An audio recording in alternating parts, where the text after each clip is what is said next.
Chapter 4. Echoes on the Lakeshore. The wind coming off Lake Michigan carried a chill that hinted of early fall. Malachi stood near the water's edge after school, his backpack resting against a lamp post, his sketchbook tucked under his arm. He had walked here almost without thinking, as if the Lord himself had guided his steps. Waves lapped gently against the rocks, glistening under the late afternoon sun. Malachi breathed in slowly. Everything had felt different since he met Elias. The words spoken to him, the strange but peaceful heaviness in his chest, the prayer with Serena earlier in the day, it all pressed on him like the beginning of a new season. He opened his sketchbook to a blank page, his pencil hovering. For once, he did not know what to draw. "Why did you choose me, Lord?" he whispered, looking out over the shimmering water. "I am not a leader, not a preacher, not someone important. I am just me." A verse rose in his thoughts, gentle and unmistakable. 1 Corinthians chapter 1 verses 27 through 29. "But God chose the foolish things of the world to shame the wise. God chose the weak things of the world to shame the strong. God chose the lowly things of this world and the despised things, so that no flesh may glory in his presence." Malachi swallowed hard. "If you chose me because I am weak, then give me strength. If you chose me because I am small, then make your light shine through me." A voice behind him broke the quiet. "Talking to yourself, huh?" Malachi turned and saw Serena jogging toward him, her journal tucked under her arm. She was slightly out of breath. "I figured you would come here today," she said with a grin. "When you disappeared after last period, I knew the lake was the only place you would go." He smiled faintly.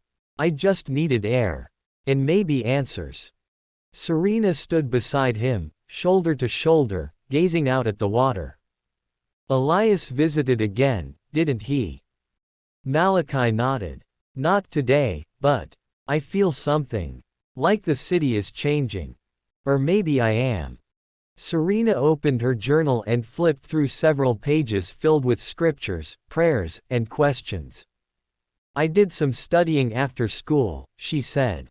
"I wanted to understand more about callings. You know what I found? The Lord never asks someone who feels fully ready. Moses said he could not speak well. Jeremiah said he was too young. Gideon said he was the weakest in his family. But the Lord still used them." She placed her hand on the open page. Jeremiah chapter 1 verse 7. "Do not say I am too young, for you must go to everyone I send you to and say whatever I command you." Malachi exhaled deeply, feeling the verse settle in his heart. "So maybe it is not about my confidence." "It is not," Serena said firmly. "It is about obedience." A gull cried overhead, circling before diving toward the water. The moment felt strangely sacred, as if heaven leaned closer. Suddenly, Malachi sensed something. Not fear, but awareness. He looked left and right. A man stood several yards away near the rail, wearing a denim jacket and holding a phone, pretending to look out over the water. But he was watching them. Not casually. Intentionally. Serena noticed too. "Do you know him?" Malachi shook his head.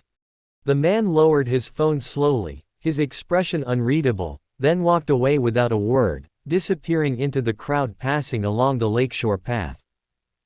"Maybe he was just a tourist," Serena offered, though her voice held doubt. "Maybe," Malachi replied, but he felt it again, that same heaviness Elias carried in his presence. Except this time, it was colder. Before either of them could speak, Malachi heard a whisper. Not from Serena. Not from anyone around them. It came from inside. "Be watchful." He froze. Serena saw his reaction. "Malachi, what is it?"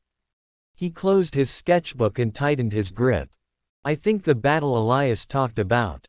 It has already started." The waves continued to crash softly against the shore as the city moved behind them, unaware. But Malachi knew.